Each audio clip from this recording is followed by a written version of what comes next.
Yeah, I think that's a really good way to describe it.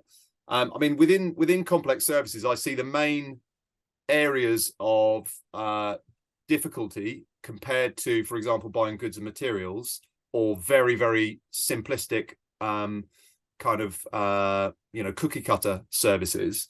I see that it being the definition of what it is that you require. I see it as being the measurement, because the definition, the complex service is nuanced, and the definition of that is difficult. By the very nature of that, the measurement of it is also difficult, and also that might change along the way. And then there's the performance element. So if you can understand clearly what it is you've defined and you can capture that, and then if you can understand measuring what's happening as to how that's delivered and how it's changed over the direction of over the duration of the project, then you can understand, looking at the quantitative indicators that you can capture, and also the qualitative assessment of, yes, maybe it took a bit longer, but that was our fault, or actually they still did a really, really good job. Then you can understand performance, and that ties back into the beginning of the process when you're looking at supplier selection and understanding where you should be pushing your workload. But only when you actually capture all of those things, really, can you actually, I believe, can you actually really define the kind of value, which I think for a lot of organizations in complex services, I feel like that's quite difficult for a lot of them to do, because it's just the intangible nature of these things. Trying to capture them sometimes in a top level source to pay system, for example, can be quite difficult, whereas they're very well set up to capture catalog buying of simple services and also of goods and materials. Yeah, I think you're saying a lot of things at the moment. There are quite a lot of things. When I think about buying complex services, I think, for example, about a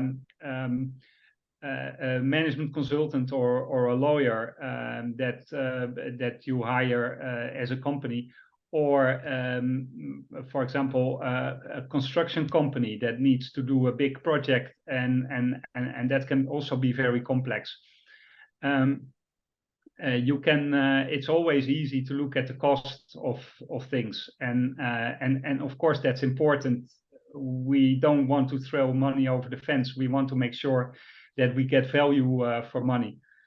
But on the other hand, there are a lot of cases, areas where also procurement is really key, is in the area of risk management, and making sure that we purchase the right quality, and that is something you tend to forget when you always look for cost savings. And it's really important to go back to that, and sometimes you cannot see in the books that you hired a very good lawyer who avoided a huge risk, and you don't see that in the books, except the cost of the lawyer.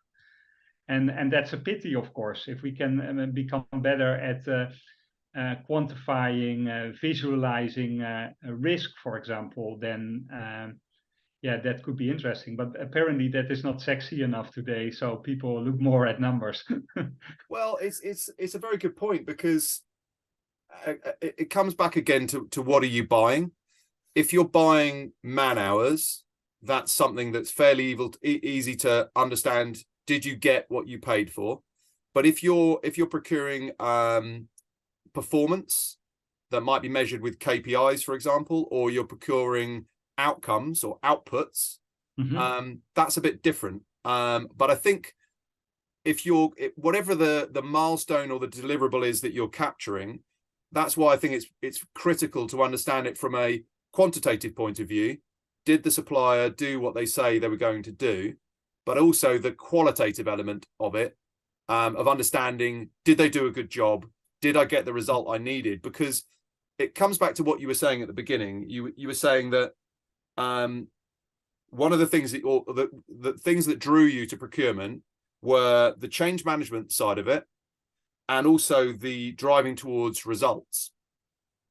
But yeah, I think a lot of the time that driving towards results in procurement is, as you mentioned, is savings. But do you feel that more procurement organizations are trying to drive towards value now? Yes, I think so. I think, and also I see that there's a huge opportunity for people in the procurement function. There is value is becoming more and more important. The interest of other functions in procurement is increasing, and the other functions are asking for innovation. They're asking for risk management. They're asking for sustainability. So it's obvious that that procurement needs to deliver in those areas. So definitely it's becoming more important, and I see that is that is what companies are looking for. They're looking for procurement people who can understand how their contributions can bring value to the business and ultimately to the end customer.